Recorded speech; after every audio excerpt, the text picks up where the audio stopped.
¿Qué tal a todos? Gracias por hacerse presentes el día de hoy en el Círculo de Estudios Vitalistas. Mi nombre es Miriam y estaré moderando esta decimotercera sesión en línea que acontece con la presentación Feminismo y Vitalismo, Cruces y Tensiones, que nos comparte Ariana Janet Hernández de Anda. En su charla son expuestas las problemáticas de la aplicabilidad y el agenciamiento frente a condiciones concretas de precariedad y opresión, discutidas bajo las líneas de encuentro y desencuentro del vitalismo como del feminismo. Se cuestiona las posibilidades de afirmar la vida no en abstracto, sino en las múltiples formas de existir y resistir, la necesidad del reconocimiento de la vida como la expresión frente a otro, en y desde otro. El campo de posibilidades se juega bajo una agencia donde la vida se supedita jurídicamente, nos va a señalar.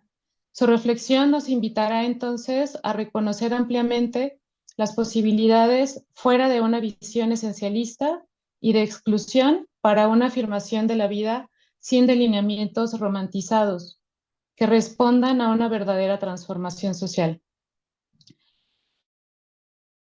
Gracias, Ariana, por acompañarnos hoy. También nos acompaña Mafa Ha. Igualmente agradecemos tu colaboración con la réplica de esta sesión. Iniciaré leyendo las semblanzas de las ponentes para después compartir al auditorio algunas sugerencias en la parte de comentarios y preguntas. Janete Anda, nuestra ponente del día de hoy, es licenciada en Filosofía por la Universidad de Guanajuato. Actualmente cursa la maestría en filosofía en la misma casa de estudios. Sus líneas de trabajo se centran en la filosofía política, la teoría de género y los estudios feministas. Forma parte del grupo de investigación de epistemología feminista Mary Wollstonecraft, vinculado al proyecto de Filosofía en la Red, donde colabora en la producción y difusión del pensamiento feminista filosófico. Cuenta con experiencia laboral en el acompañamiento a mujeres en situación de violencia, respaldada por una certificación en atención presencial de primer contacto a mujeres víctimas de violencia de género. Esta labor ha estado acompañada por el interés crítico y capacitación en programas y políticas públicas con perspectiva de género. Su trabajo de campo ha sido fundamental para consolidar un enfoque filosófico que busque no limitarse al ámbito teórico, favoreciendo una articulación crítica entre la teoría filosófica y los contextos concretos en los que incide. En este sentido, su práctica profesional ha nutrido su investigación académica, posibilitando un diálogo entre teoría y experiencia que orienta su producción filosófica hacia formas de conocimiento comprometidas con la transformación social desde una perspectiva feminista crítica. Mafa Ha, nuestra replicante el día de hoy, María Fernanda Huerta Albarrán, Salamanca, 1988, es licenciada en Letras Españolas por la Universidad de Guanajuato, México. Actualmente cursa el programa de posgrado Maestría en Literatura Hispanoamericana en la misma casa de estudios. Ha sido docente en distintas instituciones educativas y es editora de revistas digitales, escritora, periodista y trabajadora del arte. Sus investigaciones recientes giran en torno a la estética y la teoría de género, particularmente desde la fenomenología queer, la disidencia sexual, el postporno, el performance y la corpo-identidad y el humor. Bueno, nuevamente agradecemos su presencia el día de hoy en esta sesión. Pues te paso el micrófono, Janet, y bueno, eh, te escuchamos. Sí, gracias, Miriam. Bueno, pues inicio saludándolos. Buenas tardes a todas, todos y todes. Les agradezco el día de hoy.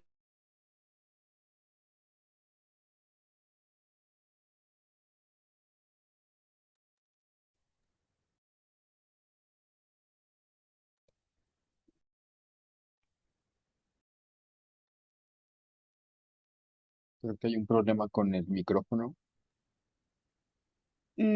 Hola, Ahora sí, ¿sí ya me escuchan? sí. Ah, perdón. Listo. Bueno, les decía buenas tardes a todos. Les agradezco por estar acá el día de hoy. Sobre todo también agradecerle a Abraham por la invitación y la logística y todo lo que conlleva pues llevar una sesión el día de hoy. A Miriam, a Mafa, que pues en un ratito estaremos estableciendo ahí un buen diálogo. Eh, Quiero empezar comentando que cuando Abraham me invitó a participar en esta sesión de mayo, también empecé a pensar cómo llevarla, es decir, qué exponer, y me pregunté si existía un vínculo entre el feminismo y la teoría de género, ¿no? Y que son las líneas que yo trabajo. Me pregunté si existe la posibilidad de un vínculo entre feminismo y vitalismo y sobre todo de qué manera se daría. Y fue así que pensé pues en algo sencillo que pudiera dar cuenta de este vínculo, ya sea que el feminismo resignifique al vitalismo o a los vitalismos o alguna parte del vitalismo, o la forma en que el vitalismo puede contribuir al feminismo, ¿no? También me gustaría primero hacer una advertencia. Yo no soy una experta o lectora pues, entrenada en el vitalismo. Lo que tengo es una noción muy general del mismo, por lo que pues les agradecería de antemano cualquier comentario o duda sobre una mala interpretación que pudiera llegar a hacer. Y pues también les pido una disculpa por no estar tan versada pues en este enfoque. Pues sin más, inicio. No sé si me ven o ven la presentación, estoy un poco perdida. Sí se ve, ¿verdad? Sí se ve, Janet, todo bien. Ok, entonces yo me debrayo hablando, gracias. Bueno, el título de la exposición es Feminismo y Vitalismo, Cruces y Tensiones, ¿no? ¿Le pueden dar en la segunda diapositiva? Mi objetivo general es explorar los posibles cruces y tensiones entre feminismo y vitalismo y en especial, pues hablar un poco de la propuesta de Judith Butler, quien ha reformulado el vitalismo para construir una ontología feminista no esencialista, contingente y de carácter radical, ¿no? Esta es capaz de pensar el cuerpo, la agencia y la vida más allá de los dualismos tradicionales, mente-cuerpo, sexo-género, hombre-mujer, etcétera, lo que pues permitiría pensar nuevas formas de subjetividad fuera de estos dualismos, de estas polaridades y también nuevas formas de resistencia desde una perspectiva interdependiente, es decir, relacional. En la siguiente diapositiva, por favor.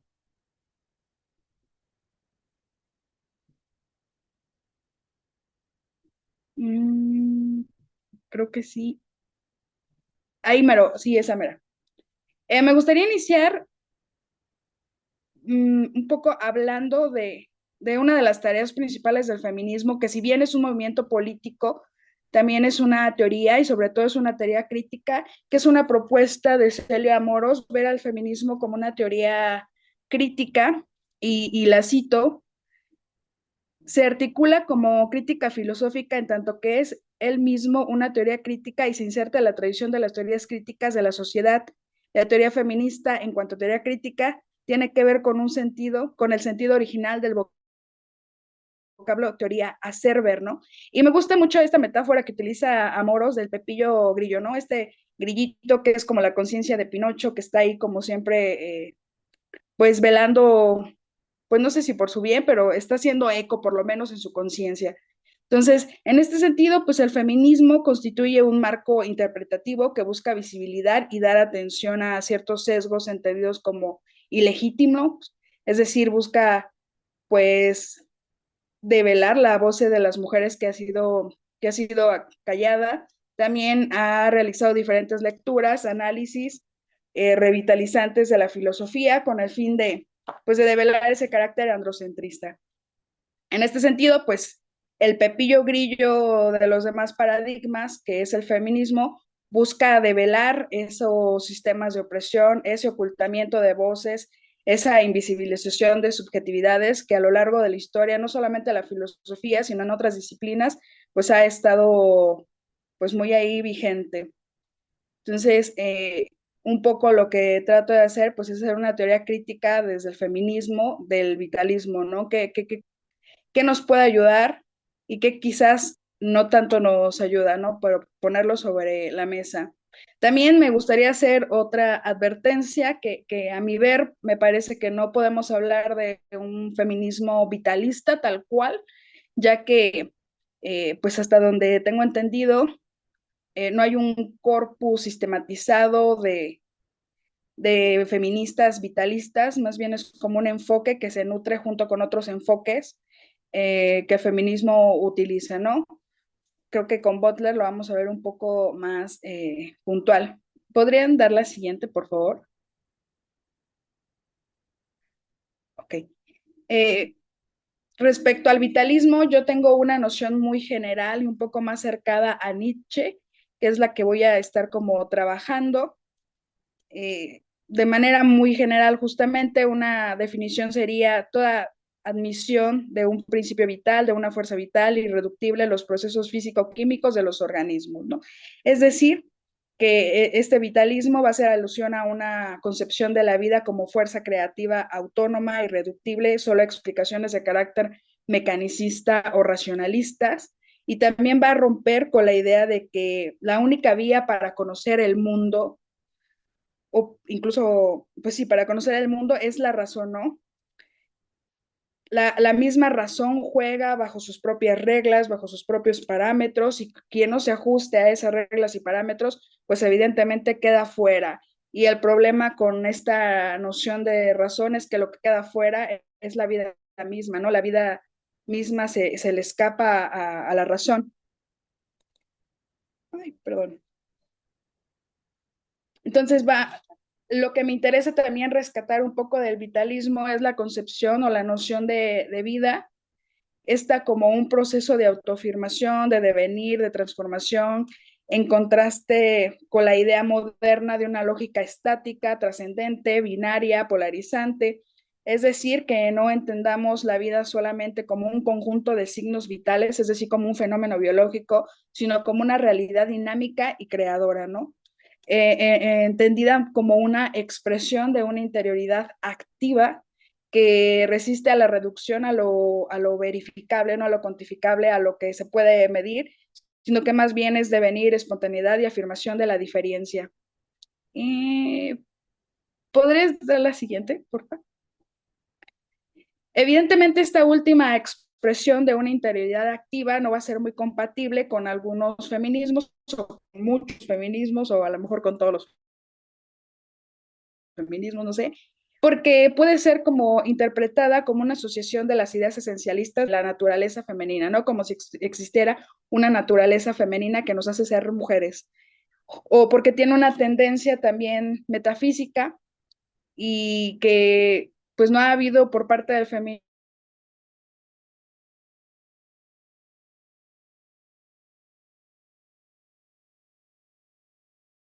y sobre todo de la vida de las mujeres, ¿no?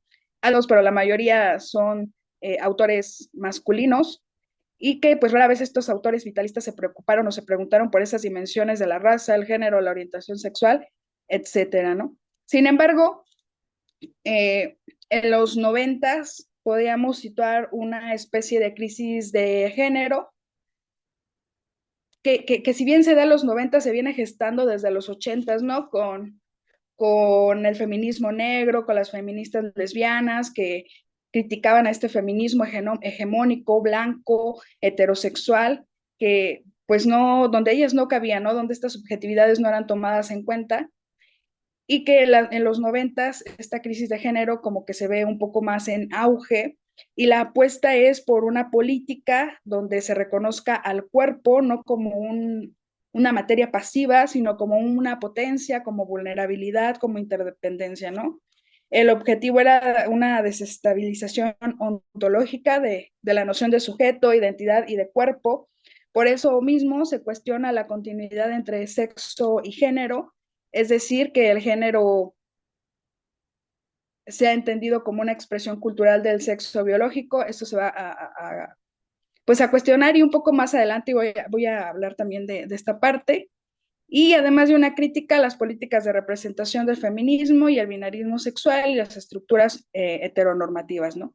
Entonces, esta parte de la crisis del género me parece que está más cercana a las concepciones vitalistas que justo a lo que tengo aquí en la diapositiva, que son las tensiones, ¿no? Una visión feminista, vitalista, por así decirlo, pues va a tener como visión o como objetivo, pues una visión más fluida, más plural, más crítica con la norma, lo que abriría paso a nuevas formas de subjetividad y resistencia política. Esto podemos establecerlo como un cruce. También va a haber tensiones, sobre todo yo localizo dos feminismos, que quizás hay más, pero son algunos que yo he estado trabajando, que es el feminismo liberal y el feminismo de la igualdad, que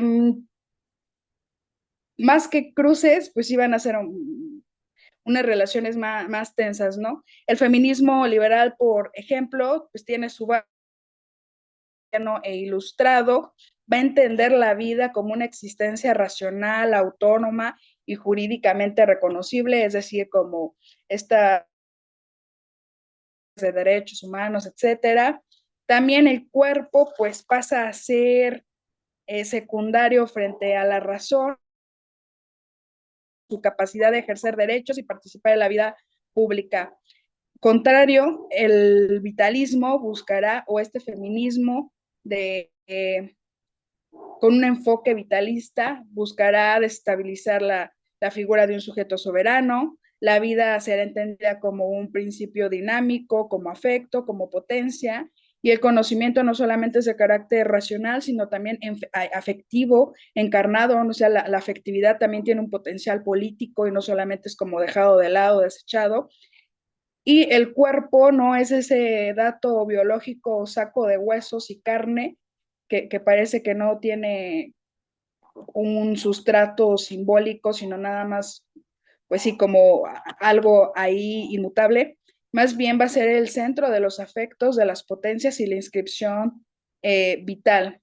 Respecto al feminismo de la igualdad, que los dos van de la mano bastante, pero el feminismo de la igualdad podría pensar la vida, al pensar la vida y reafirmar la igualdad, elimina la diferencia, ¿no? Como esta justificación a la desigualdad.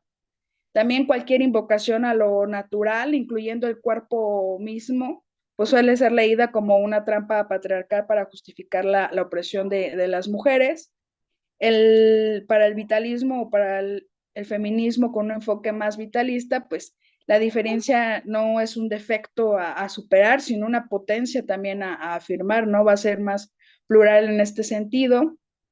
Eh, un poco a manera de resumen o para cerrar esta parte de las tensiones, tanto el feminismo de la igualdad como el de la diferencia, pues han sido fundamentales para la emancipación de las mujeres, ¿no? Les debemos muchísimo, eso no lo podemos negar, pero sí que operan dentro de los parámetros de la racionalidad moderna y el individualismo, dejando otras cuestiones de lado, o como la afectividad, la vulnerabilidad y la colectividad. Entonces, pues la tarea un poco de estos cruces con el vitalismo y el feminismo va a ser reconfigurar los fundamentos mismos de la existencia, es decir, la vida. ¿Podrían dar siguiente, por favor? Ok, gracias. El cruce que yo identifico, pero que podría haber otros cruces, ¿no? Autoras como Donna Haraway, Rosy Braidotti también han hecho una resignificación del vitalismo. También Butler me parece que lo hace, incluso pues, dentro de sus autores de fondo, pues tiene a Nietzsche. Entonces aquí me parece que es como bastante evidente. Aparte es una autora que yo he estado trabajando y por eso me pareció bien que podría compartirlo con ustedes. Eh, bueno, este cruce que me parece que podemos encontrar en la filosofía o en la propuesta filosófica de Judith Butler también ha tenido un montón de tensiones con las tensiones que, que tendría el feminismo al enfoque vitalista, ¿no? Autoras como Alicia Millares, Luisa Posada, incluso la misma Celia Moros, que son integrantes del Seminario Permanente de Feminismo e Ilustración en la Universidad Complutense en España, pues han escrito bastante, eh, pues un poco criticando bueno, no poco, mucho criticando la propuesta butleriana, ¿no? Incluso proponiéndola como una especie de teoría de la afectividad o una especie de teoría que despolitiza los movimientos feministas, como una cuestión casi risible, ¿no? Por otro lado, también está Marta Nussbaum, y la crítica es siempre que lejos de proponer algo concreto, algo viable, algo que pueda ser reproducido como en la sociedad, más bien es una cuestión como meramente de ensoñación, como mero discurso, como teoría que no puede ser pues tratada en lo concreto, ¿no? Y las críticas han sido bastantes y bastante recias, ¿no? Desde que no escribe bien o que escribe de una manera muy complicada, muy oscura, hasta afirmar que su pensamiento, lejos de proponer o velar por la emancipación de las mujeres y otros grupos minoritarios, pues más bien despolitiza todos los movimientos, ¿no? Yo pondría en duda eso, pero bueno, hoy no se trata de hablar de ello, más bien lo que quiero es compartirles un poco este cruce de Butler o cómo Butler ha tomado unas cuestiones del vitalismo y las ha reformulado para su propia pues, postura teórica. En este sentido, pues mi punto de partida es problematizar el concepto de vida desde una perspectiva política y ética, ¿no? Y ver cómo esta problematización de la vida puede dialogar críticamente o expandirse desde un enfoque vitalista.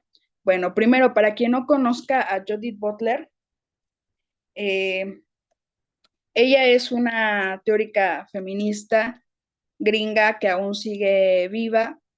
Creo que da clases en la Universidad de Berkeley en California.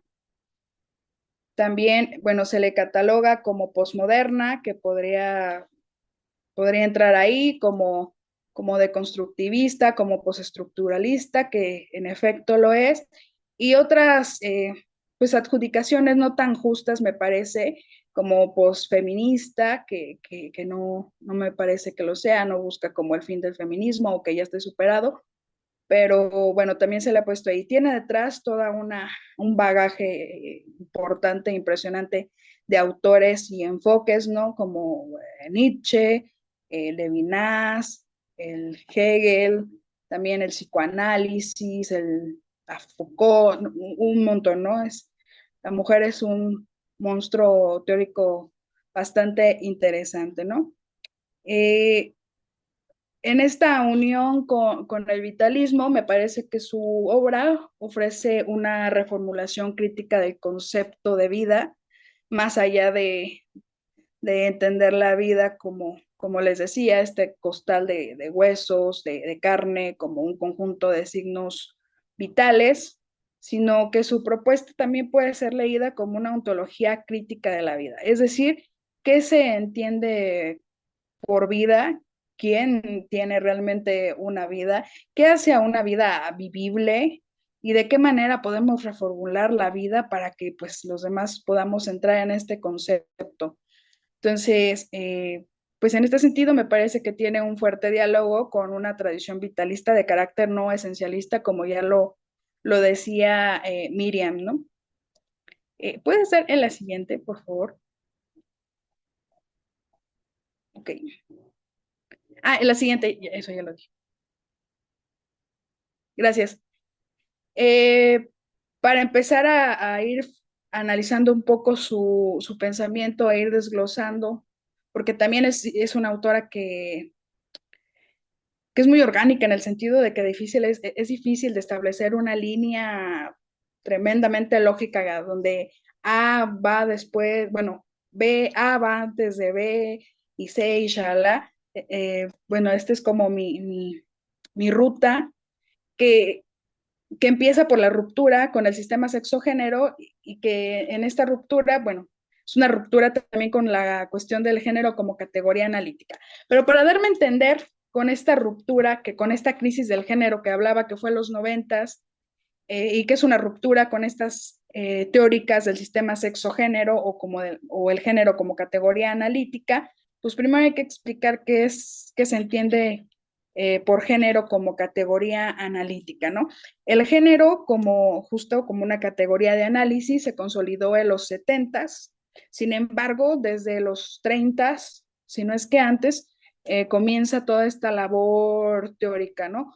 Eh, Teniendo de trasfondo a las antropólogas como Margaret Mead, que estuvieron analizando las diferentes sociedades y cómo el género o las actividades por género se distribuían de diferente manera en los diferentes contextos, luego pasando por la psicología médica y los estudios con intersexuales de John Money y Robert Stoller, también teniendo en cuenta el pensamiento existencialista fenomenológico de Simone de Beauvoir, autoras también claves, por ejemplo, Gail Rubin en esta tematización del sistema sexo-género. Todas esas y mucho más autoras, John Scott, etcétera, pues se contribuyeron a establecer al género como una categoría analítica en los setentas. El objetivo de esta conceptualización era pues desnaturalizar las diferencias sexuales, revelando su carácter construido y facilitando el desarrollo de proyectos emancipatorios que trascienden al determinismo biológico. En otras palabras, lo que buscaban hacer es que el hecho de ser mujer u hombre no influía o no determinaba que las mujeres deberían de ser discriminadas. Eso. Entonces, me parece que uno de los núcleos del género como categoría analítica es la distinción entre el sexo, un conjunto de datos biológicos, hormonales, cromosómicos, etcétera, como este fundamento ontológico incuestionable, y el género como una construcción cultural simbólica que es lo mutable, ¿no? El género acá pues sería tratado como una categoría moldeada por lo cultural, pero que se construye sobre la base de un sexo biológico considerado natural, ¿no? Eh, esta continuidad entre sexo y género, pues sigue siendo una lectura o tiene de trasfondo una lectura esencialista que Butler va a tener como en mente, ¿no? De, eh, parece que ser biológicamente hombre, es decir, tener un cuerpo femenino o un cuerpo mujer, va a dar directamente con un género femenino y el problema surge cuando la cosa no se da de esa manera, ¿no? Sino que hay un cuerpo mujer que tiene un género o que reproduce un género masculino, ¿no? Parece que ahí la cuestión ya sale de nuestras manos y a Butler le parece que justamente ahí se sigue viendo de que no hay una distinción tajante entre el sexo, el dato biológico y el género, lo cultural, lo simbólico. Más bien existe una continuidad entre el sexo y el género que no puede ser eh, pues acotada de manera pues precisa, ¿no? Entonces, si no hay una distinción entre lo cultural y lo biológico, pues entonces no hay un sexo puro, no hay un sujeto previo a la interpretación, no hay un sujeto previo que decide qué género o qué sexo va a ser, ¿no? Entonces, hombre y mujer no son dos dicotomías rígidas e inamovibles, sino un proceso de construcción continuo y situado, ¿no? Su propuesta va a ser, en contraposición al género como categoría analítica, su propuesta más bien es el género como performativo. Es decir, se postula al cuerpo como una realidad fruto de una determinada actuación, la cual siempre está conducida por los preceptos normativos. En este sentido, el cuerpo es siempre una superficie de inscripción, es decir, el cuerpo es también un proceso viviente, inestable, afectado, afectante y cuya vitalidad no es prediscursiva, sino performativa.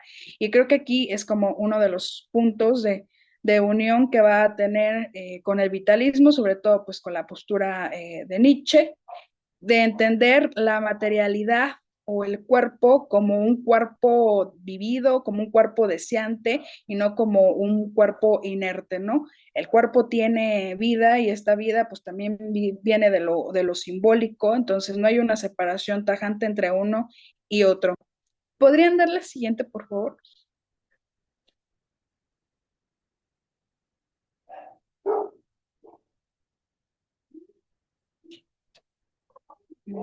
Gracias. Bueno, sobre el concepto de performatividad, Mónica Cano, que ahí disculpen, se me olvidó ponerle el año del libro, pero es del 2021, cita respecto a esta relación entre Nietzsche y Butler, dice, la filosofía de Nietzsche tiene un impulso desjerarquizante que viene acompañado de la disolución de órdenes de pensamientos preestablecidos y la creación de órdenes nuevos, ¿no?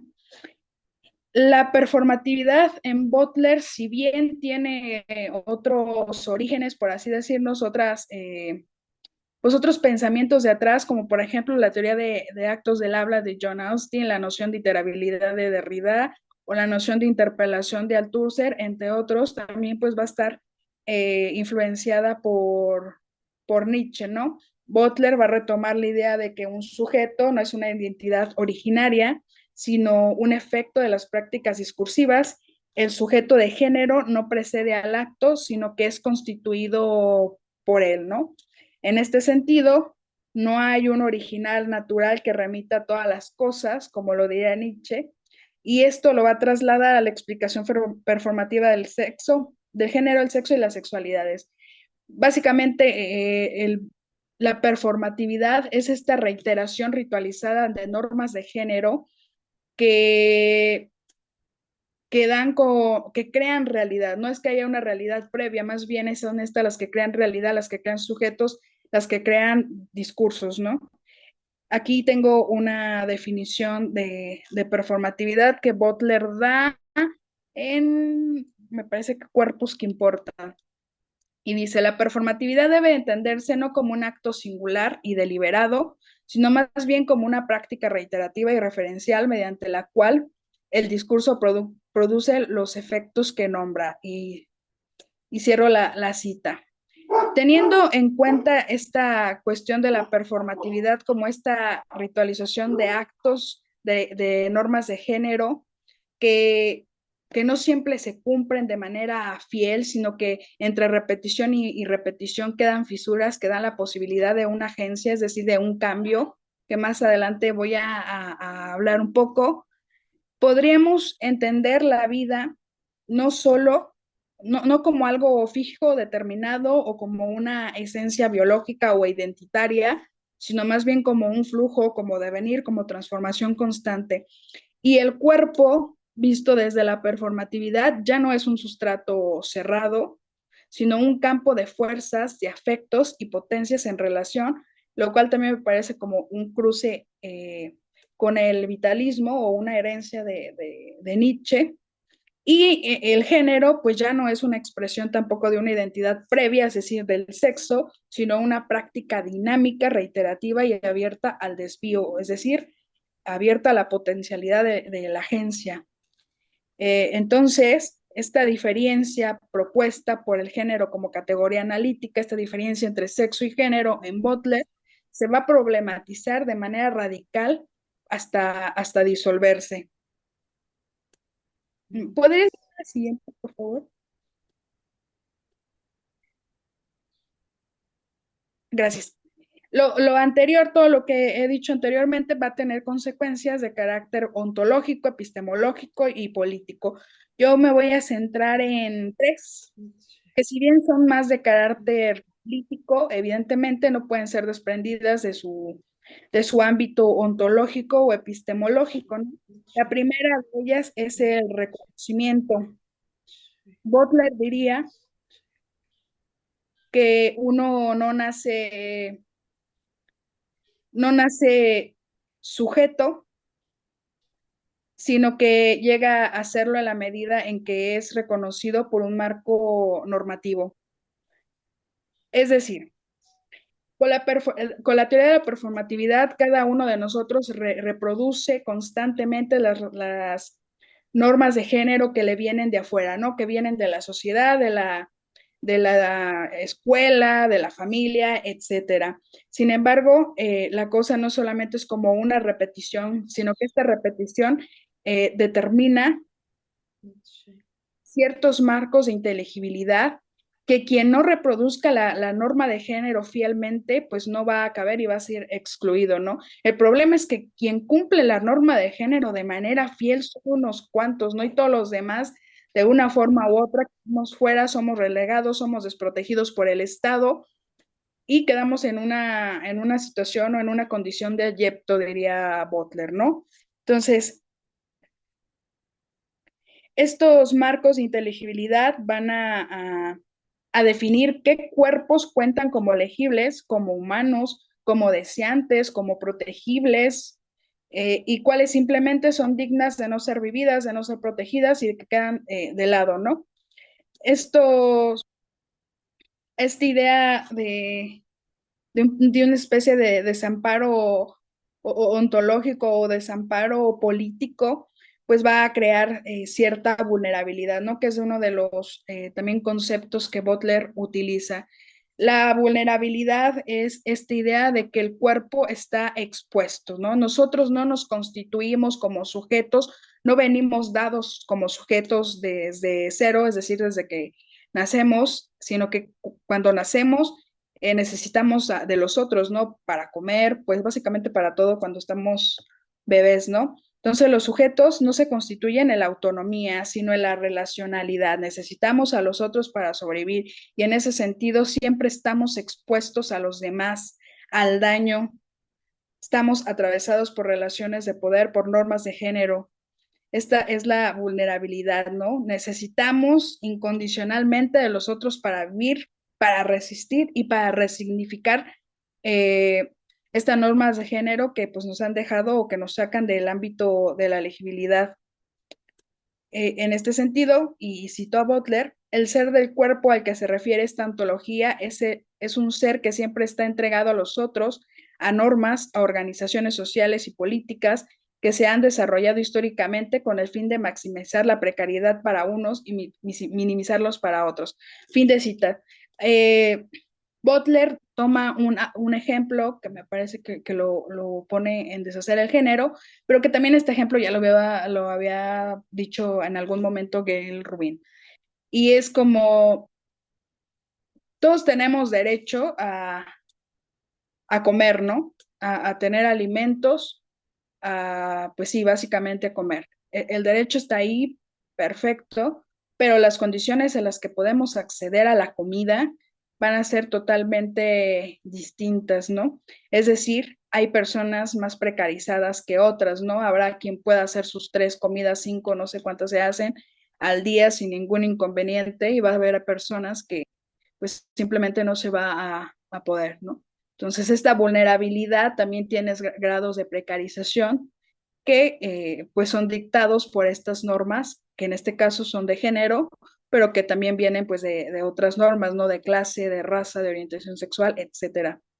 Y por último, el concepto de agencia, y creo que aquí hay una ruptura también importante, y también con los feminismos, por ejemplo, liberal y de la igualdad, y es que la agencia no se va a ver como una capacidad interior y libre, ¿no? Como algo que ya tengo, como algo que está ahí, que puedo ejercer de manera voluntaria sin ningún problema, sino como algo que emerge dentro de los mismos marcos normativos que nos constituyen.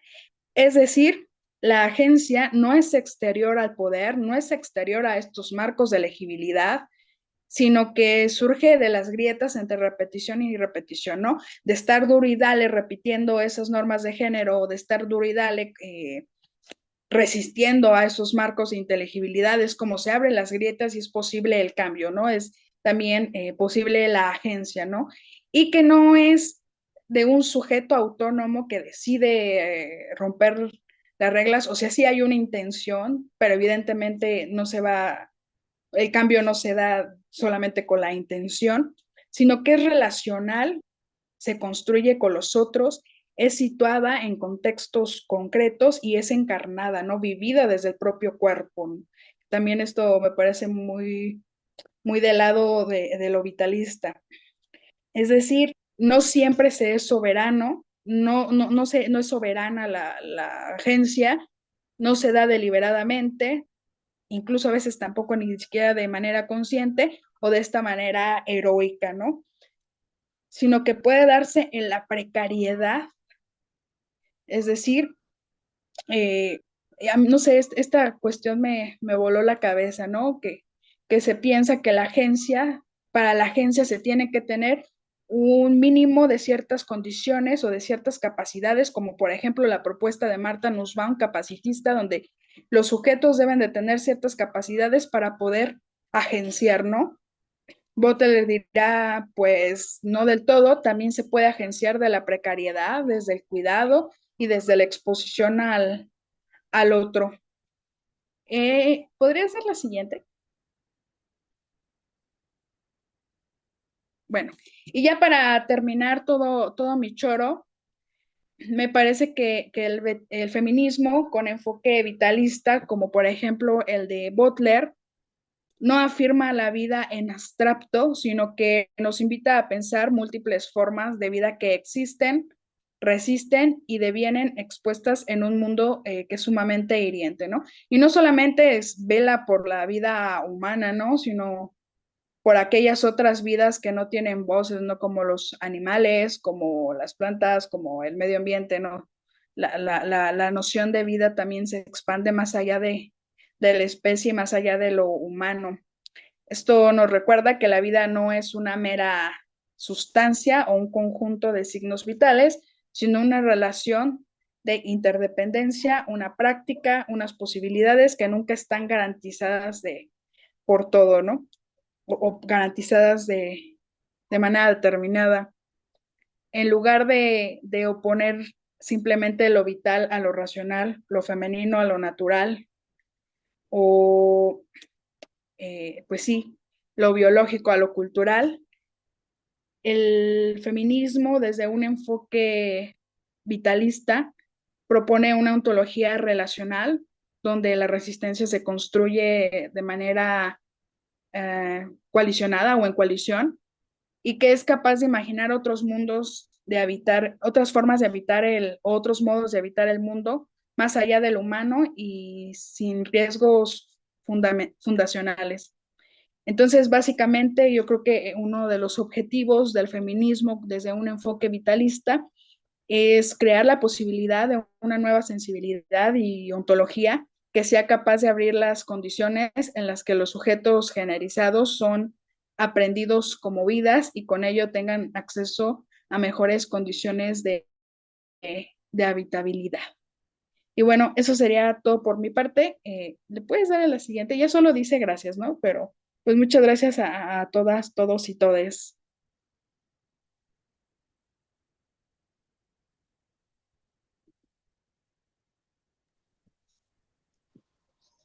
Muchas gracias, Janet.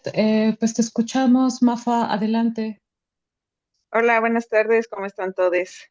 Eh, pues yo en esta réplica, comentario al texto de Janet, pues le quiero agradecer mucho a Abraham primero por la invitación, al Círculo de Estudios Vitalistas, a Janet por permitirme leerle y, y poder crear este diálogo, ¿no? Bueno, lo primero que me gustaría comentar es sobre el toque sumamente político que hay en el texto de Janet, ¿no? Eh, Hay un enfoque en el que se rescata la subjetividad del episteme, dejando de lado este marco falologocentrista, ¿no? Que ha estado muy marcado desde la filosofía y que retomando esta articulación del vitalismo con el pensamiento feminista contemporáneo, pues nos permite justo traer a colación esta cita que nos mencionaba Janet de Celia Amorós, en el que habla sobre el feminismo, no tanto como activismo, sino como una teoría crítica, y eso me remitió un poco a este concepto de conocimiento situado de Donna Haraway, en el que dice que no hay un pensamiento universal o objetivo, sino que todo tipo de pensamiento pues está encarnado, ¿no? Todo, eh, hay que saber de dónde viene y desde dónde se construye este pensamiento para poder traer a colación pues los cuerpos que lo están creando, ¿no? Y evitar así caer en abstracciones metafísicas de que el pensamiento lo es todo y que no hay como una cuestión concreta de la vida, ¿no? Eso relacionándolo un poco con este enfoque que mencionaba Janet sobre el vitalismo feminista, que no existe como tal, pero que existe, ¿no? Es como algo contradictorio ahí. Em, Tomando en cuenta esto que acabo de decir, de que el vitalismo feminista existe porque nos permite situarnos a través de un enfoque específico de maneras concretas en las que la vida existe, tomando en consideración lo interseccional de los feminismos, que, bueno, Butler no se enuncia a sí misma como interseccional, pero considero que varios de sus textos, como este que mencionaba Janet de los cuerpos que importan, o el texto de Marcos de Guerra, pues se elabora una ontología de vida, ¿no? En el que justamente se muestran ciertas corpoidentidades delimitadas por, por ciertas aristas, ¿no? Como el género, la raza, el capital, etcétera, etcétera. Entonces, tomando en consideración eso, pues Butler analiza cómo ciertos cuerpos pueden ser considerados como vivibles o llorables, ¿no? Mientras que otros cuerpos son excluidos justo de este marco de conocimiento y de reconocimiento. Entonces, pues eso, un poco, ¿no? Como hablando de estos cruces entre Butler y el vitalismo, en el que Butler, pues al final termina reconociendo la capacidad de, de cómo las vidas valen o no valen, dependiendo de quién sea, ¿no? Entonces, en esta ontología crítica sobre la vida, en el que se rechaza eh, cuestiones biologicistas y hasta mecanistas, pues ahí entra la conclusión de Janet, en el que se nos invita desde estas lecturas pues feministas a pensar en la vulnerabilidad, en el reconocimiento, este, en la capacidad de afecto entendida como que puedes afectar otra vida, pero también eres afectado, ¿no? Por otras vidas. Entonces, pues me parece muy, muy descatable, eh, justo, ¿no? Que Janet haya entretejido estos cruces entre vitalismo y feminismo, porque pues al final son cuestiones que van muy, muy, muy de la mano y pues de manera como concreta lo que podríamos reconocer como vitalismo feminista no es una cuestión de un universal abstracto, ¿no? Que a lo mejor y es algo que se ha criticado del vitalismo, eh, así como algo muy metafísico, muy abstracto, y aunándolo con el feminismo, creo que es posible hablar como de cuestiones ya más encarnadas, como situadas, contextuales, ¿no? Condiciones hasta materiales concretas, ¿no? Tanto de la historia como de la actualidad. Y, y bueno, Janet nos mencionó así como un gran número de pensadoras, pero a mí me gustaría retomar, eh, aparte de Butler, que ya como la tocó ella un poco y yo también la mencioné con estos dos textos, a mí me gustaría retomar el pensamiento de Sarah Ahmed, una inglesa, filósofa inglesa, eh, que perfectamente se puede insertar en este vitalismo feminista, ¿no?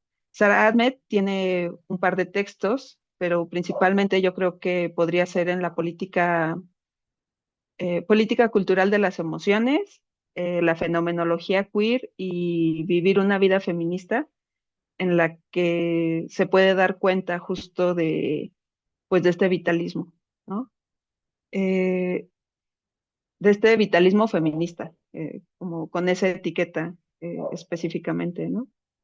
Sarah Ahmed retoma justo la teoría de la performatividad de Butler, en la que desmenuza esta cuestión del sexo género y dice, bueno, plantea una teoría de la orientación, principalmente de la orientación afectiva, en el que dice que los cuerpos no solamente existen, sino que se mueven y transitan dependiendo de las emociones y de las normas sociopolíticas hacia ciertos objetos o hacia ciertas como líneas, ¿no?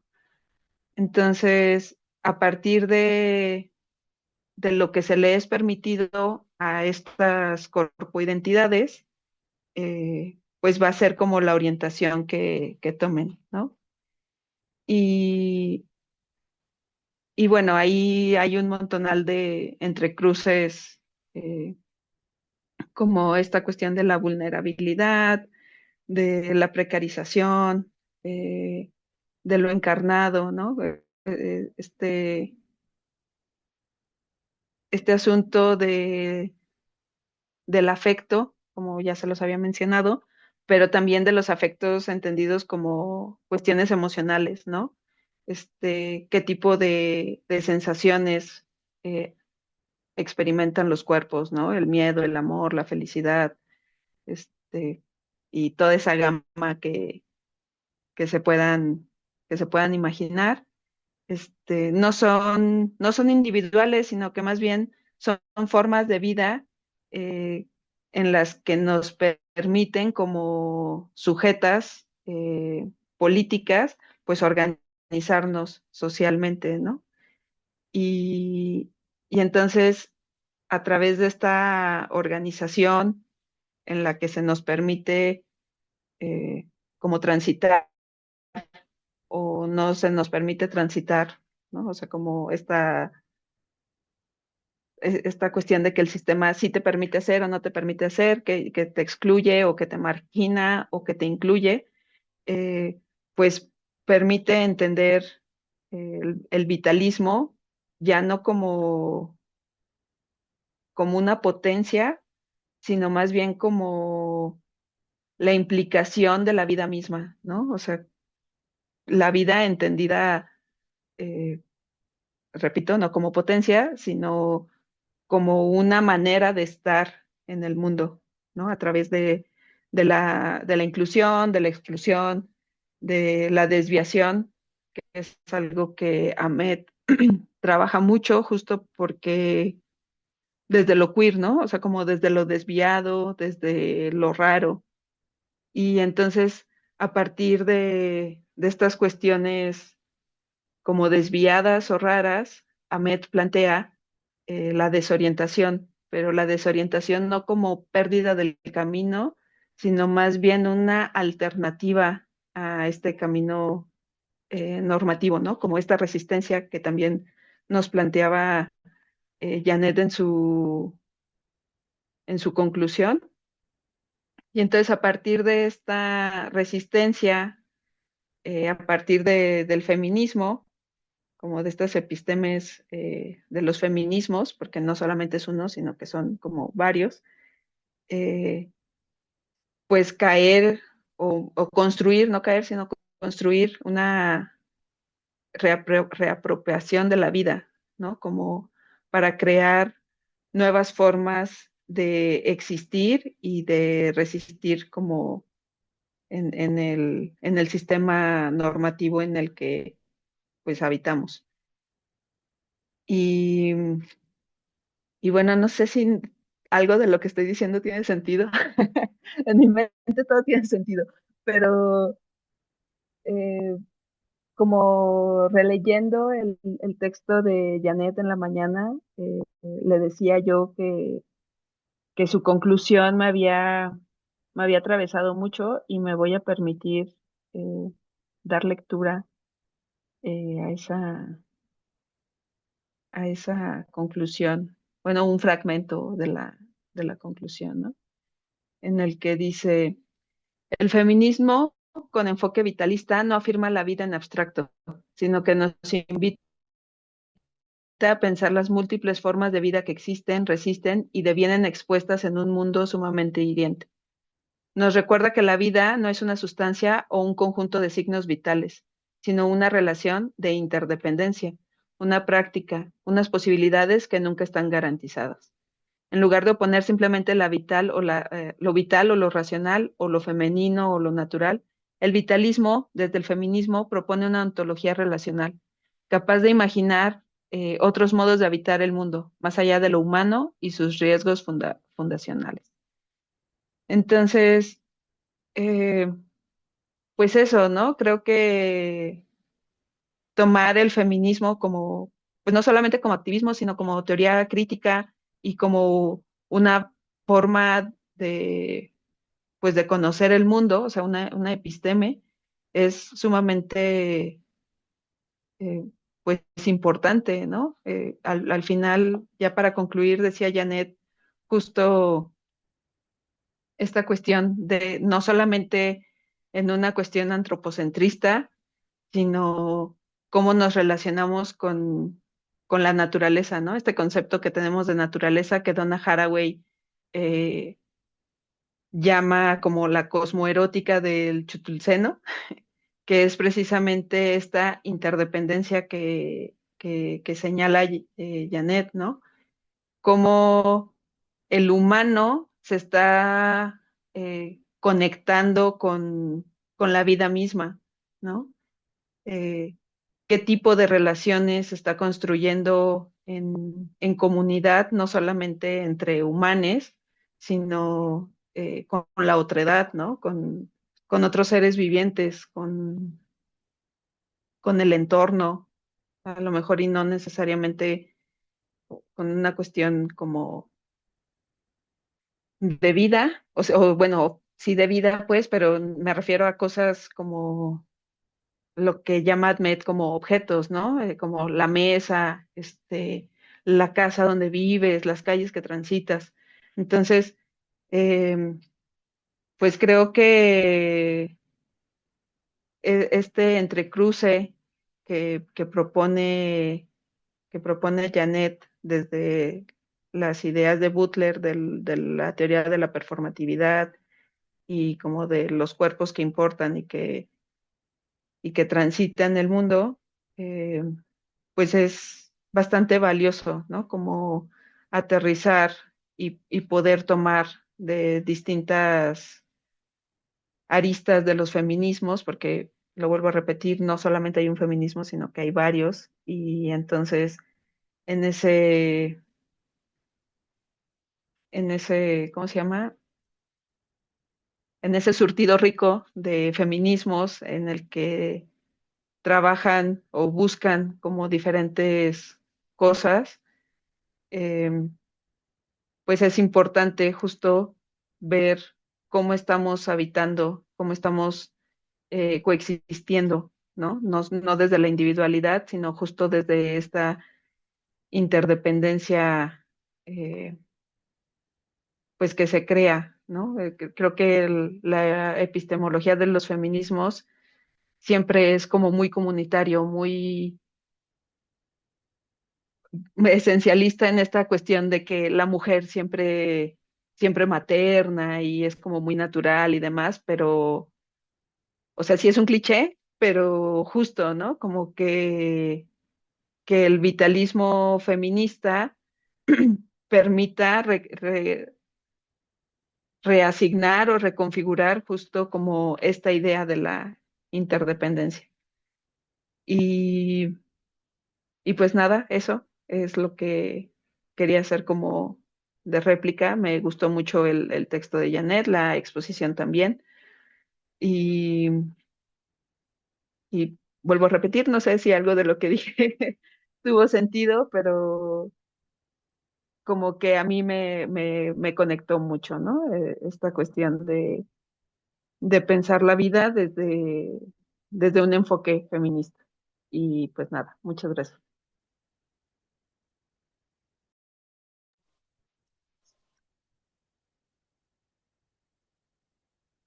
Gracias, Mafa, y también gracias a Janet. Pues claro, resonamos con varios de los comentarios que nos has hecho, que nos has compartido, Mafa, el día de hoy.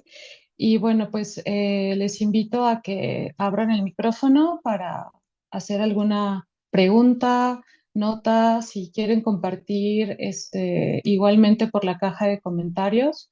Se abre ahora el espacio para las preguntas.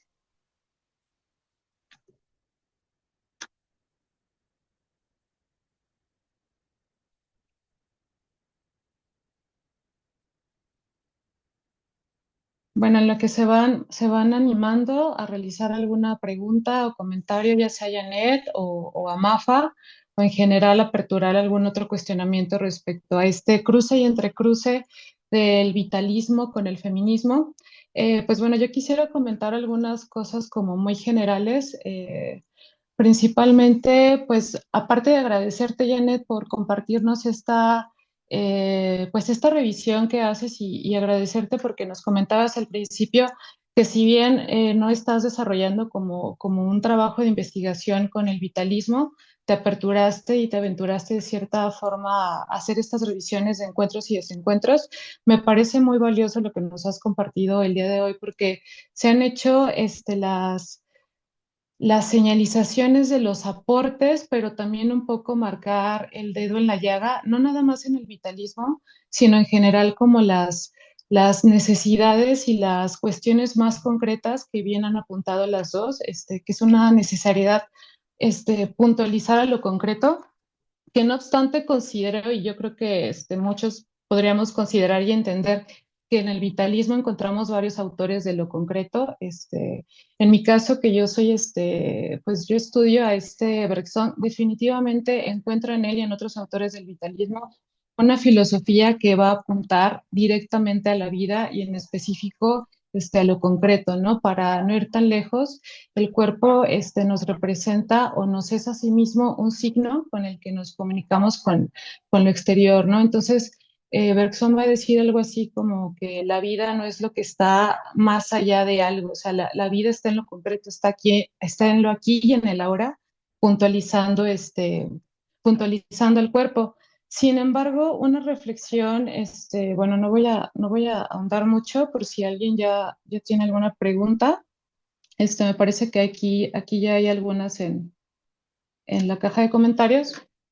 Sin embargo, me parece interesante reflexionar, en todo caso hablando desde el vitalismo, que pareciera que no hay una agenda abierta o no hay una agenda políticamente abierta que en apariencia nos guiara a entender cómo interpelar con estas problemáticas que podemos decir actuales, porque nos interpelan ahora que nosotros pues estamos aquí en el presente y vivos, pero que se han dado durante todo el desarrollo de la existencia humana, ¿no? O sea, la vida ha estado ahí, ¿no? Tanto de hombres como mujeres, aunque bueno, hay preguntas bien interesantes que me parece que se la hace, si no me equivoco, Braidotti o alguna otra autora, en la que dice o se cuestiona, bueno, es posible que no hayamos sido todo el tiempo humanos, ¿no? Bueno, teorías de la evolución, sea la evolucionista o cualquier otra, pues nos invitarían también a justo cuestionar ya no nada más lo transhumano, sino lo antihumano, ¿no? Para poder preguntar de formas muy distintas la vida. Pero volviendo a esta reflexión, si bien me parece que aunque de pronto no veamos una agenda enteramente clara o concreta de lo ético político en cuanto a la afirmación de la vida en el vitalismo, sí la hay, nada más que eh, está como justo en la mera posibilidad, ¿no? En el entre, en los cruces, es como esta visión a la mejor del campo o del zócalo que algunos autores como Deleuze han puntualizado, en los que se invita a una apertura, pero no nos dice que, ¿no? O sea, no es una visión, quiero decir como que nos dicte, ¿no? O sea, es a lo mejor en todo caso indiciaria de las posibilidades. Tenemos los índices, pero no tenemos toda la narración de la posibilidad, ¿no? Yo me quedo como mucho en esa vía de la apertura y por eso me parece muy genial lo que nos has compartido, Janet, porque señalar las dificultades respecto a una posibilidad de agenciamiento de la potencia y de la apertura, yo creo que es muy necesario para poder entender frente a qué estamos y en todo caso regresar a esta visión o posición tan necesaria de conocerse, ¿no? O sea, de conocerse a uno mismo y no nada más conocerse uno mismo respecto al sí mismo, que lo mencionas al final de tu texto. Por cierto, el texto está en el blog, sino que es en relación a un otro, ¿no? Porque esta otra señalización que haces también me parece de lo más necesaria y siempre, pues sí, como, pues es una necesidad replanteárselo, yo creo que cada momento, ¿no? O sea, la vida siempre está expuesta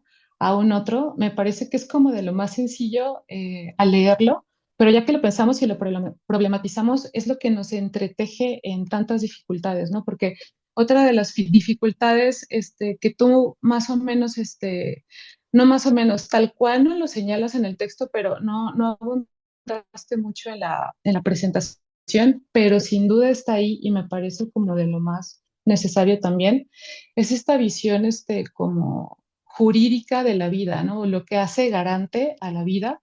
Y tú nos señalas, por ejemplo, que la vida precede y excede a este estatus jurídico, ¿no?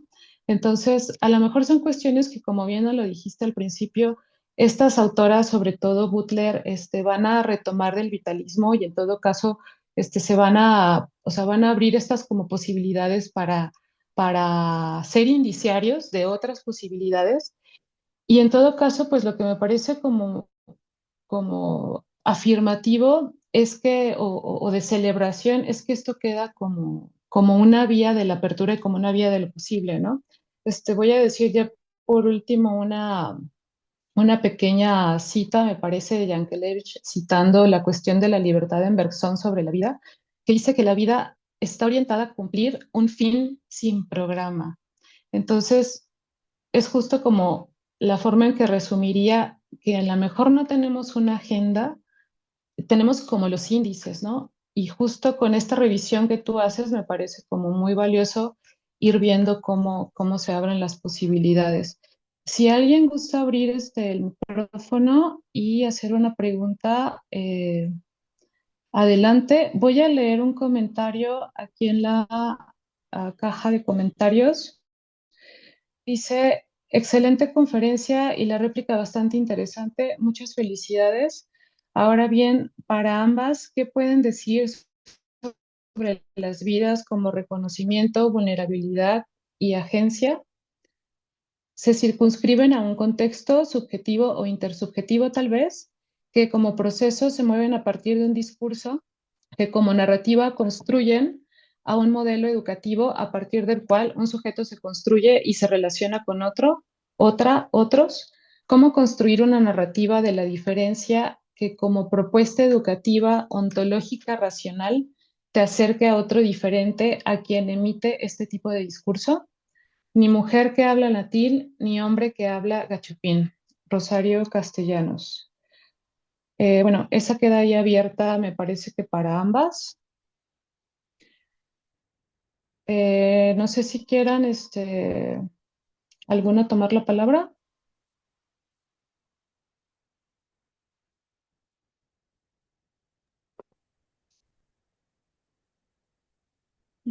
Yo, a ver, es que creo que no entendí muy bien la pregunta. Pero creo que, bueno, si lo que entendí es correcto, la cuestión educativa, ¿cómo podría, o sea, en concreto la cuestión educativa, cómo podría aplicarse esta propuesta de relacionalidad, de interdependencia, de diferencia, etcétera, ¿no? Yo la verdad es que desde la educación no lo he pensado y creo que sería un poco atrabancado de mi parte si lo hago ahora, pero sí que lo he estado reflexionando desde las políticas públicas con perspectiva de género. Y me parece que hay dos, por lo menos de momento que se me ocurren, dos dificultades. La primera es que la filosofía me parece que no tiene las herramientas para dar una solución, por así decirlo. Es decir, no puede proponer un programa público, no puede establecer una política pública que directamente desarrolle pues esta propuesta, ¿no? Porque al final también terminaría siendo normativa y pues ya la cosa se contradijo, ¿no? Y dos, ya se me olvidó. Bueno, una era esa, ¿no? Que es difícil que la filosofía pueda hacer una política pública. Me parece que lo que se puede hacer desde la filosofía es cuestionar estos fundamentos ontológicos como la racionalidad, como la autonomía, como, no sé, estas grandes narrativas sobre las que se ha trabajado, por ejemplo, las políticas públicas también, o, ay, lo decía Miriam, pero se me fue la onda, no sé en qué estoy pensando, ya tengo hambre, disculpen. Pero sí lo podemos hacer, ¿no? Criticar esos supuestos y ver qué tal funciona con otros supuestos. Yo creo que llegar a lo concreto es difícil desde la filosofía, pero sí que le podemos pasar la batuta o por lo menos picarle las costillas a otras disciplinas, no sé, como la administración pública o en el caso de la educación, como lo preguntas, no sé, a la pedagogía o simplemente pues mantener ahí la crítica constante, ¿no? Luego se deja la filosofía como por otro lado diciendo, no, pues es que también como si no cambias las cosas concretas, si no lo aplicas de manera tangencial en algo visible, en algo palpable, pues no sirve, ¿no? Y creo que también una de las cosas que ha hecho Butler es como también la teoría tiene un poder político, ¿no? No en el sentido como imperialista, sino sí en el sentido de una potencia, ¿no? También la teoría politiza y también despolitiza, ¿no? Que también es un riesgo que al tomar estas propuestas, como por ejemplo la de Butler, pues se corre, ¿no? Entonces, mmm, resumiendo todo lo que acabo de decir, como dice Mafa, si eso tiene algún sentido, yo la verdad es que no he pensado como de manera concreta y no sé si pueda hacerlo como de manera así súper concreta en algo tal cual ahí, en que se pueda o cómo se pueda replicar este enfoque en la educación.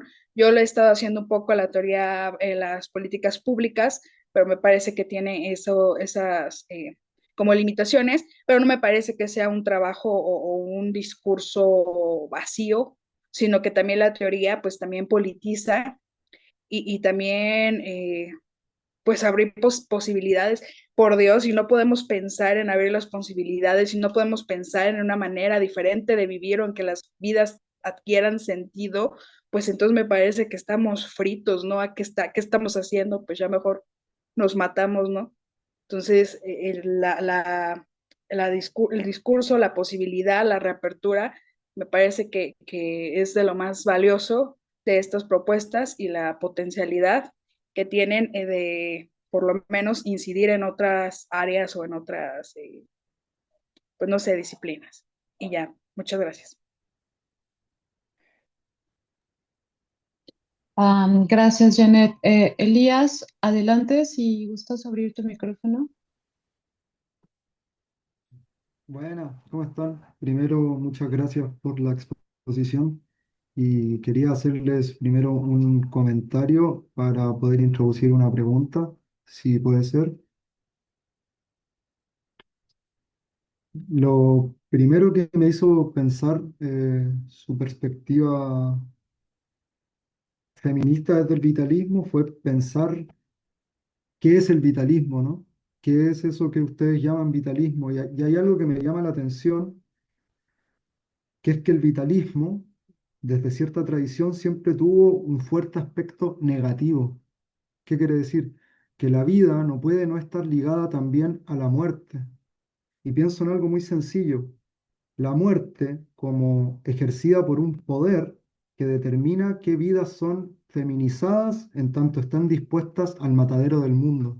Cuando ustedes en un momento llegaron a decir qué vidas merecen ser vividas, ¿no? Hay una estructura de dominación que predispone las vidas hacia la muerte. Y una perspectiva vitalista puede, en algún sentido, buscar la muerte de aquellos que nos dan muerte. Y eso es algo del vitalismo que siento en esta perspectiva se está perdiendo un tanto, porque la perspectiva vitalista que también sentí que estaban recuperando era una perspectiva vitalista, y por vitalismo sí me refiero a la tradición nietzscheana y en muchos sentidos también de Bergson. No era una tradición que fuera meramente positiva, como por ejemplo la recuperación de los posthumanismos de Braidotti, que son filosofías en muchos sentidos positivas. Hay una tradición muy vieja del vitalismo que es profundamente nihilista. Y me hicieron pensar en el Manifiesto de las Mujeres Nihilistas, que fue un manifiesto que se escribió en Francia en 1883, que básicamente dice que hay que llamar a la determinación del actuar. Y hubo algo que dijo la compañera recién, que fue, ¿qué vamos a hacer? Ya nos matamos, dijo. Y lo que a mí me parece importante de pensar es una perspectiva que reconstituya la vida misma, en este caso también las vidas de personas que por ciertas determinaciones han sido determinadas a la muerte, y pienso también en las vidas animalizadas. Una de las perspectivas que sí podemos llamar, creo yo, a pensar en el qué hacer es destruir las estructuras de dominación, es destruir la forma sistemática que tienen de darnos muerte. Con ello me refiero a las estructuras del capital y a las estructuras del Estado. Y eso es una perspectiva profundamente vitalista. Es la perspectiva que le dice sí, sí a la vida. Y eso está en Nietzsche, profundamente en Nietzsche. Y es una perspectiva que resguarda una parte destructiva de una filosofía negativa, que es negar a lo que nos mata. Ese es un vitalismo profundamente nietzscheano.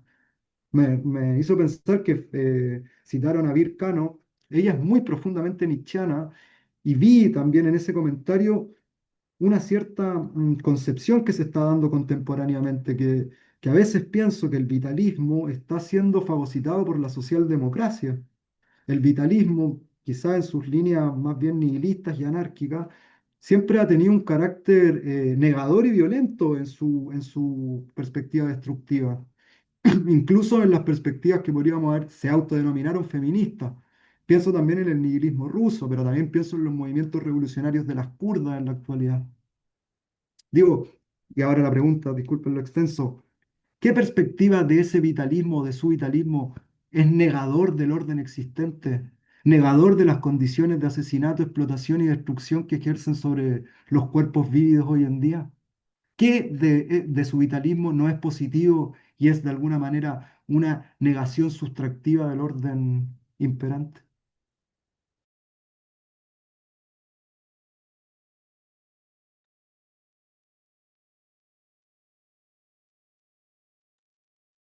Me voy a permitir responder rápido y ahorita te cedo la palabra, Janet, ¿va?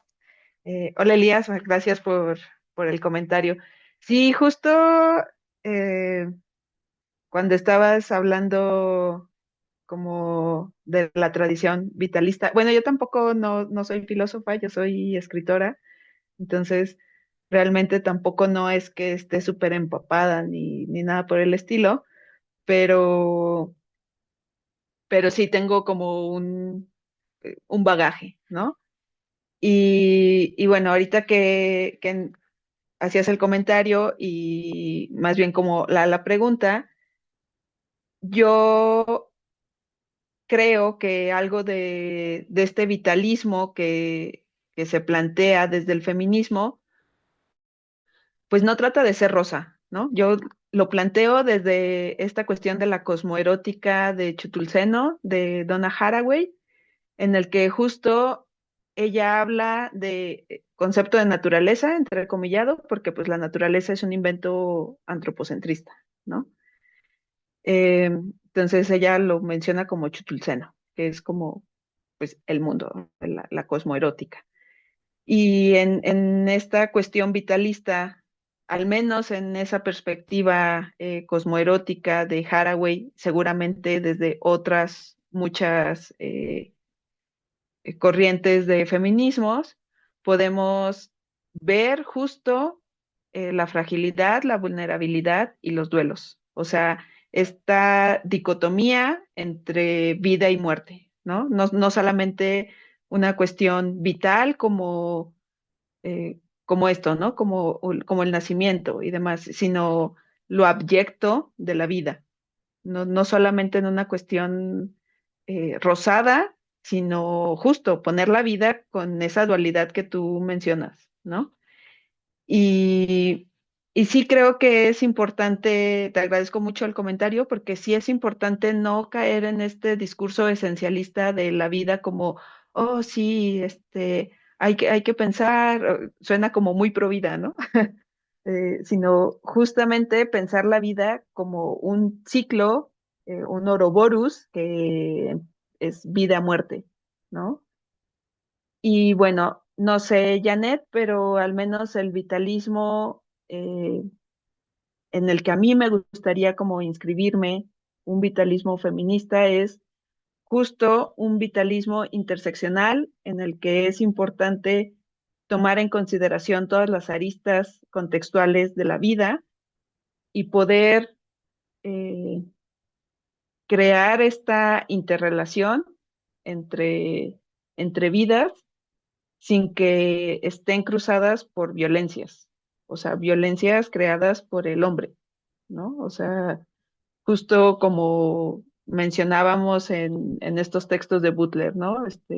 Cuerpos que importan o el de la guerra también, que es justo en el sistema se pierde este vitalismo, es así como, pues ese cuerpo no importa, esa vida no importa, ¿no? Y al contrario, es justo crear esta interdependencia y decir, esa vida importa tanto como esta otra, ¿no?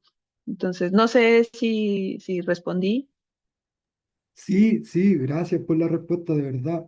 Lo que a mí me pasa con estas perspectivas poshumanistas como las de Braidotti o en este caso de Donna Haraway es el traspaso que hay de la negación de esas vidas a la destrucción de las estructuras de muerte que existen en la sociedad contemporánea.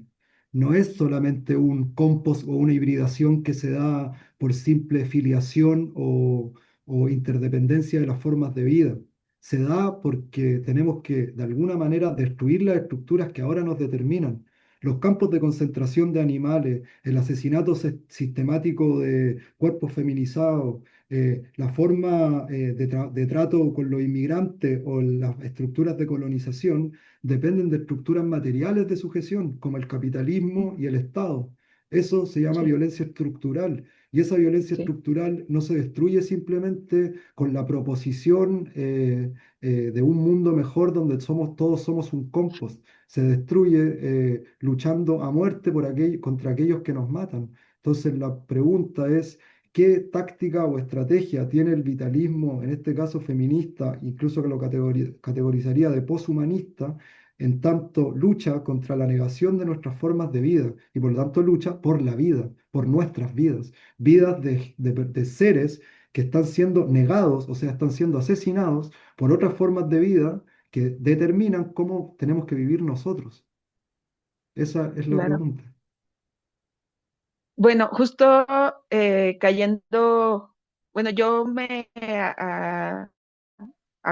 adhiero a esta ideología queer que les mencionaba de Sarah Ahmed, y Sarah Ahmed dice que la desviación y la incomodidad es la respuesta, ¿no? Entonces, justo esto que mencionas tú es como, no es solamente decir, ay, sí, vamos a unirnos todos y vamos a hacer aquí una fogata y demás, sino justo salir a poner el cuerpo y pues las consecuencias que tenga eso, ¿no? O sea, es una cuestión muy violenta, muy abyecta, pero solamente así, haciendo, o sea, enunciando y luchando resistiendo, porque los cuerpos sean vistos, eh, justo, justo es eso, ¿no? Como encarnar, o sea, encarnar completamente el vitalismo, no ser indiferente, o sea, es salir y poner el cuerpo y, y pues vivirlo, ¿no? O sea, no sé si tiene... Disculpa, con esto termino, me hiciste mucho pensar, bacán lo que me dijiste, en un viejo fanzine que se llama Queer Ultraviolento, que eran de los movimientos norteamericanos, que eran así puros cabres queer que salían y destrozaban todos los barrios de la gente rica y quemaban todo y bueno, funcionaban desde el anonimato, la acción directa y grupos de afinidad, pues. Y me hizo pensar eso, como que en un principio la palabra queer era como lo raro, lo extraño, lo extravagante, lo que encarnaba el no calzar, ¿no? Y creo que igual ha sido, quizás no soy yo la persona que va a hacer esta crítica, pero creo que igual eso ha encarnado cierta asimilacionismo por parte de las estructuras del poder. Por ejemplo, pienso que acá en Argentina, en Buenos Aires, hay policía que se autodenomina queer. Entonces yo digo, ¿cómo un movimiento que parte siendo una negación del orden existente puede ser fagocitado por las estructuras del poder? Y no digo solo con lo queer, porque pasa con todo, ¿no? Como Sí, es el que, pinkwashing, ¿no? La sí, etnofagia. y es como, me hiciste recordar esa vieja usanza de cuando la palabra queer sí. era otra cosa, o digámoslo, era lo que tú estás quizás entendiendo, entiendo yo que te refieres, ¿no? Como Ujú. ese ser extravagante y raro que atacaba porque no calzaba en lo social, pues. Sí, Eso. sí, sí, Vale, sí. dejé ahí el fanzine ahí si lo quieres leer, está bueno. Muchas Gracias, gracias. gracias. Te damos la palabra, Miriam.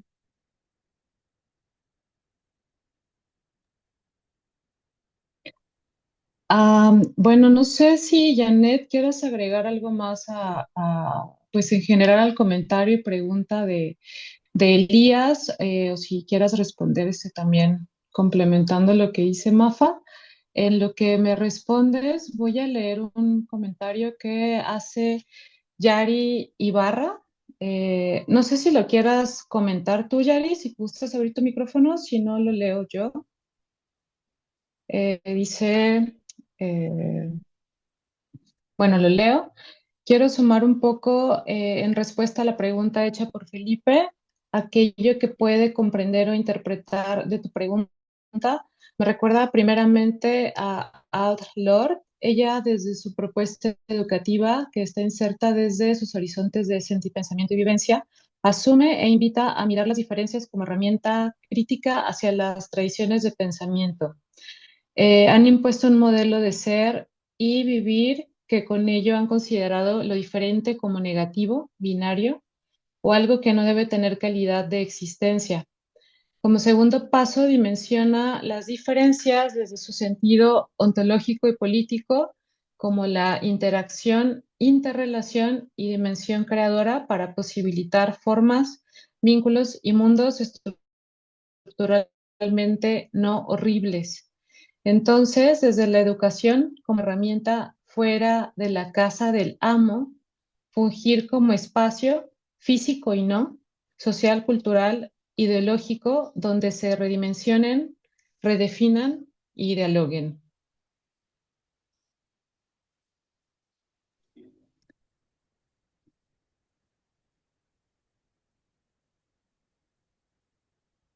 Bueno, estaba complementando el otro comentario. No sé si alguien guste comentar respecto a esto que nos dice Yari. Y bueno, aprovechando también que veo en los asistentes a la charla, veo que aparece José Escurdia. ¿Eres José Escurdia, nuestro José Escurdia? Si estás conectado ahí, salúdanos también porque nos daría gusto saber que eres tú. Y justo a propósito de esta discusión en torno al vitalismo filosófico, y si nos pudieras como también eh, como ayudar o complementar con toda esta discusión que ha surgido el día de hoy. Y sí, te devuelvo la palabra, Miriam.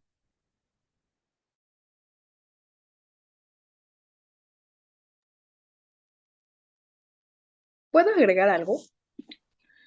Claro, Janet, adelante, te escuchamos. Y bueno, solo nada más menciono que son libres de abrir el micrófono si gustan compartir algo en un momento, al finalizar, Janet, adelante.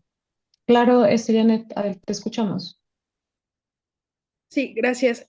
Eh, a lo mejor yo lo pinté de una manera muy rosa y hasta estoy vestida de rosa y tengo una pluma de unicornio y no, la vida es bella, pero creo que la cuestión no va como por ahí, ¿no? De una visión sumamente optimista de la vida, sino de tener en cuenta que el cuerpo no solamente es un proceso biológico, es decir, no solamente es la muerte, no solamente es la vejez, no solamente es la menstruación, sino todo lo que está detrás de estos fenómenos biológicos, por así decirlo. O sea, no solamente es la vejez, es todo lo que implica el ser viejos, ¿no? Las condiciones materiales a las que te atiene, las condiciones psíquicas a las que te atienes en la vejez, ¿no? Creo que pensar, la cuestión es no pensar el cuerpo solamente como una cuestión biológica, sino como por algo que está atravesado por las relaciones de poder, ¿no? Y que esas relaciones de poder no solamente es la reafirmación de la vida, sino también la muerte, la guerra, la violencia, el narcotráfico, en todo eso. Creo que luego a hablar como de una figura heroica que lucha por sus derechos, que quema, también implica como una figura que está por fuera del poder y esa es la cuestión, ¿no? Yo creo que la cuestión es decir, no estamos por fuera del poder, el poder nos atraviesa, las condiciones nos atraviesan, lo biológico nos atraviesa y no se dan por separado, ¿no? Yo creo que la cuestión va por ahí, a lo mejor mi error fue haberla pintado de un color rosa, de una versión muy optimista, pero creo que también se puede luego leer de esa manera, ¿no? Es una de las críticas que se le han hecho a Butler, ¿no? De sí, tú nos dices que todos nos podemos resignificar, que podemos hacer una reiteración de las normas diferente, ¿y qué te garantiza que esa reformulación de la norma va a ser pues positiva en un sentido de que va a beneficiar a la sociedad, cuando también implica lo contrario, ¿no? O tú nos hablas de una ética de la no violencia, ¿no? De una ética de la relacionalidad o de la interdependencia. ¿Y qué pasa con ese que no quiere ser solidario? ¿Qué pasa con ese que es un tirano? ¿Qué pasa con ese capitalista que está haciendo el mundo una mierda? ¿Qué pasa con esas figuras que pues la interdependencia no parece que no les afecta, ¿no? Entonces, estoy de acuerdo contigo de que luego puede verse como una cuestión muy, muy rosa, pero sí que también muestra otras cuestiones como de qué manera el poder o de qué manera las estructuras nos permean como sujetos y cómo no solamente somos como un cuerpo o solamente es un cuerpo que está ahí de manera física, sino que también es un cuerpo que está ahí de manera política, ¿no? Y ya, gracias.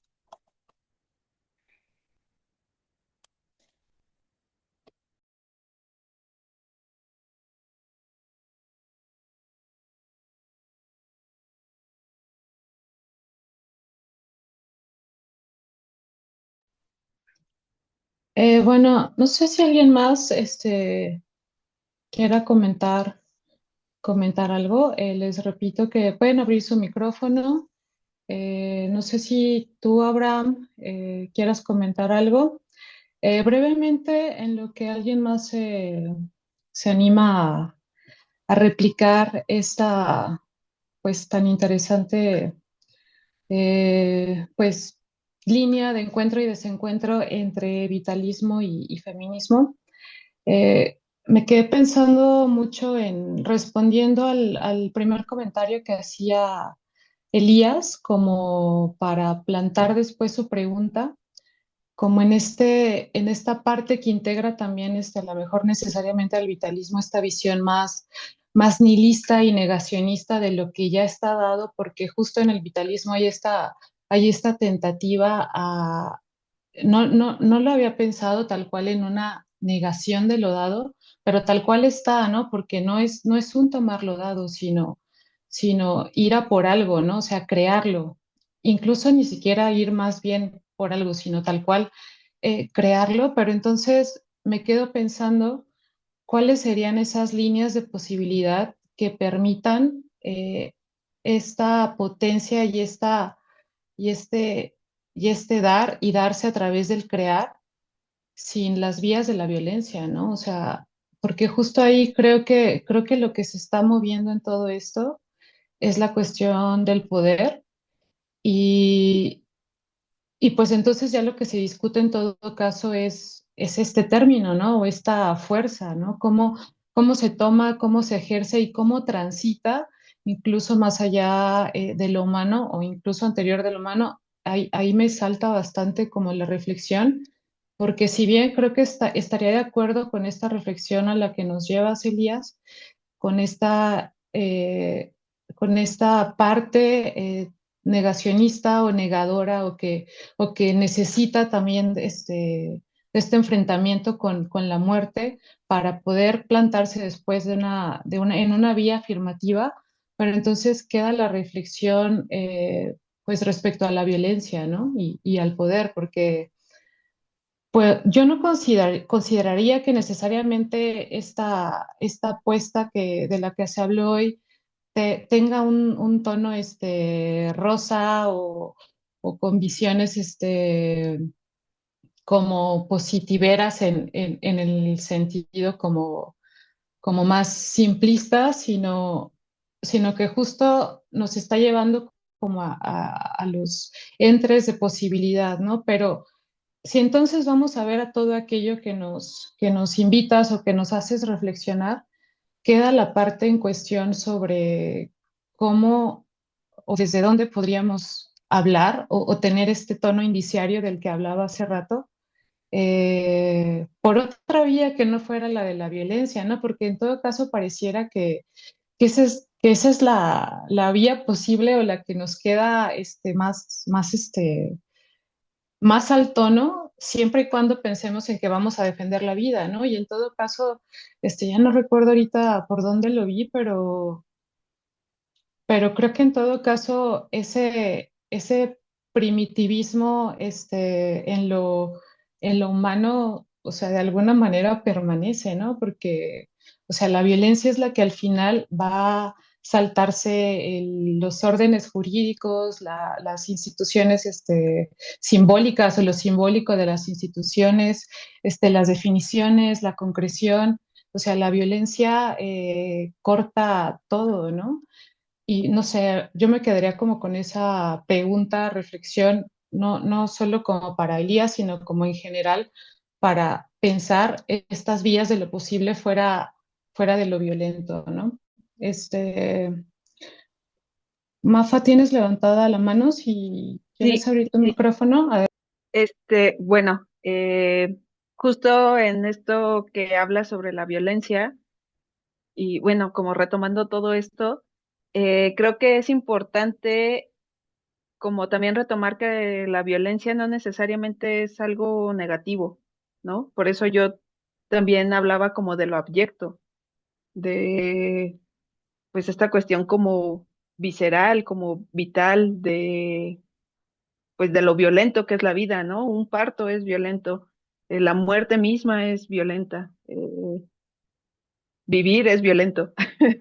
Entonces, no sé, no puedo hablar por Elías, pero creo que más bien es, al menos para mí, esa es como la idea justo de no creer que el vitalismo feminista en esta, voy a tomar como la conclusión de Janet, que hablaba justo de la interdependencia, de la vulnerabilidad, de la acción de afectarse. eh, no hay que perder de vista que no es todo como color de rosa, ¿no? Que no todo es eh, vitalista entendido desde el esencialismo, ¿no? Como la vida, la primavera, shalala, sino no quitarle esa potencia abyecta que tiene la vida, creo.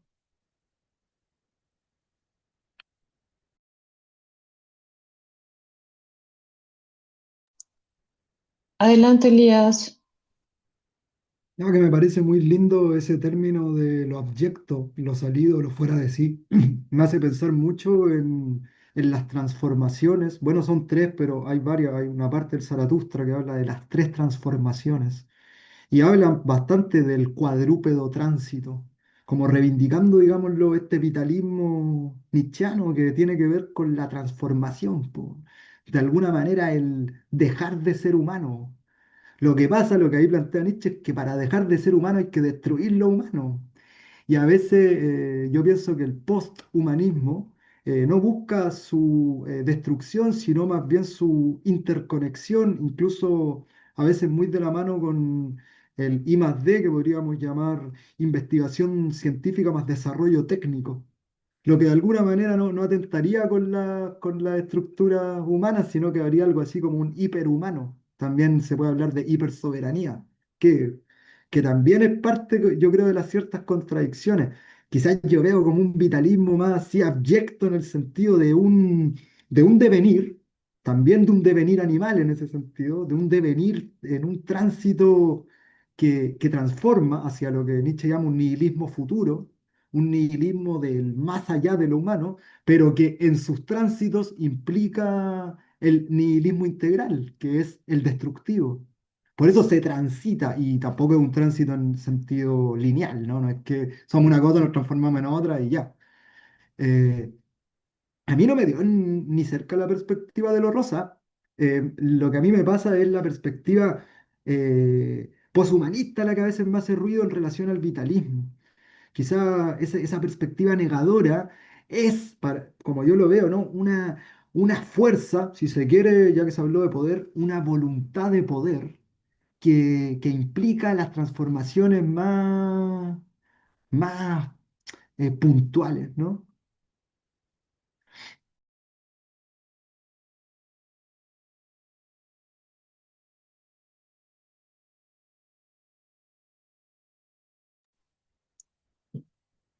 Gracias, Elías. Bueno, no sé si quieras responder, Mafa o Janet. Me parece que ya no hay comentarios. Ah, no, sí, sí hay uno. Adelante, Mafa, ¿quieres responder este último comentario? Bueno, si no, voy a leer. Creo que te quería comentar algo, Mafa, pero se me fue ahorita la idea, a ver si ahorita regresa. Dice Felipe, gracias, Yari. Creo que está respondiendo el otro comentario. Sin embargo, me pregunto y les pregunto, ¿cómo dialogas con quien no quiere dialogar porque te ve como diferente y negativo? Y bueno, Yari respondió, siguiendo la lectura de Out, diría que el diálogo es un momento entre más posibilidades. Sin embargo, la palabra sentipensada siempre es lo más primordial. Señalar, interpelar en voz propia a veces es necesario porque justo no siempre se quiere escuchar o dialogar.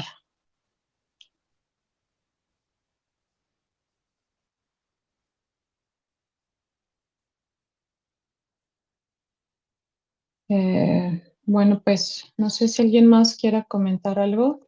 Finalmente, solo para lo que decías, Mafa, respecto a que la vida es violencia, sí, yo creo que en el vitalismo hay un reconocimiento de lo dramático de la vida, pero, o sea, la vida es dramática tal cual, pero en todo caso, un poco el apunte al que yo iba. eh, Creo que es muy retomando al comentario inicial que hacía con el que abría Elías esta discusión respecto a la parte como negativa que integra también al vitalismo. Mi pregunta iba respecto al ejercicio de poder y la violencia, ¿no? O sea, cuando esto camina en conjunto, porque no es delinear la vida como fuera de todo lo que la constituye también con lo dramático, ¿no? Sino justo pensar en las vías que, pues, o sea, que nos alejen del sufrimiento, ¿no? Tal cual. Por eso yo creo que el ojo está muy encaminado ya aperturando a otros autores en general en el vitalismo, a los afectos, a los afectos alegres, a las vías que potencian otros caminos que no se circunscriban a los del sufrimiento, ¿no?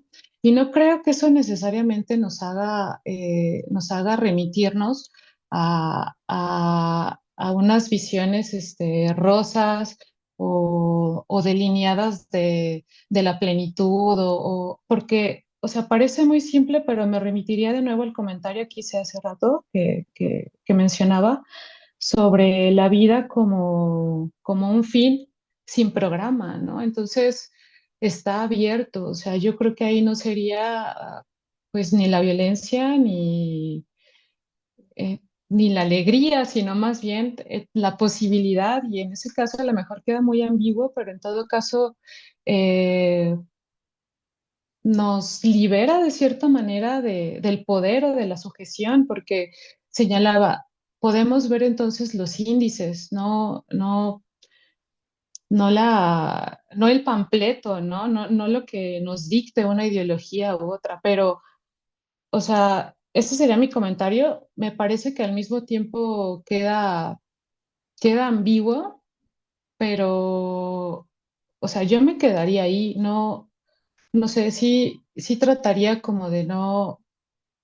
En todo caso, si algo vamos a negar, creo que sí puntualizaría como esta posibilidad de negar la violencia, ¿no? Sí, Abran su micrófono si alguien quiere responder. sí, no, sí, completamente, Miriam, ya, como justo en este comentario, aclaración, sí, suscribo. No, no creo que sea necesario como recaer en estas dinámicas de violencia sistémica, ¿no? Como justo eh, diré, caer en, pues en la misma dinámica de, pues del Estado o del sistema. Entonces, sí, súper sí. Bien, Janet tuvo que salir de la sesión, pero agradecemos su participación y si gustas te damos la palabra, Miriam. Bueno, pues yo solo me quedaría nuevamente agradecer que nos acompañaran hoy en esta sesión. Gracias a Janet, aunque ya se retiró, también gracias a Mafa. Y pues a todos les agradecemos habernos acompañado. Les comentaba hace un momento que el texto de Janet nos lo compartió y está en el blog, me parece, Abraham, ¿sí, verdad? Sí, y creo que ya está de nuevo Janet conectada. También Ah, sí ok. podríamos como darle la palabra si es que está conectada para, para que se despida del público asistente. Janet, adelante, ¿quieres hacer un comentario? Adelante. Pues solo ya agradecerles la invitación, agradecer las preguntas, la intervención de Mafa. Siempre es bien enriquecedor pues, escuchar otras posturas. Entonces, pues solo eso. Muchas gracias a todos y todas y todes. Y discúlpenme, se me fue el internet. Gracias, pues nos vemos en una próxima edición. Saludos a todos. Chao.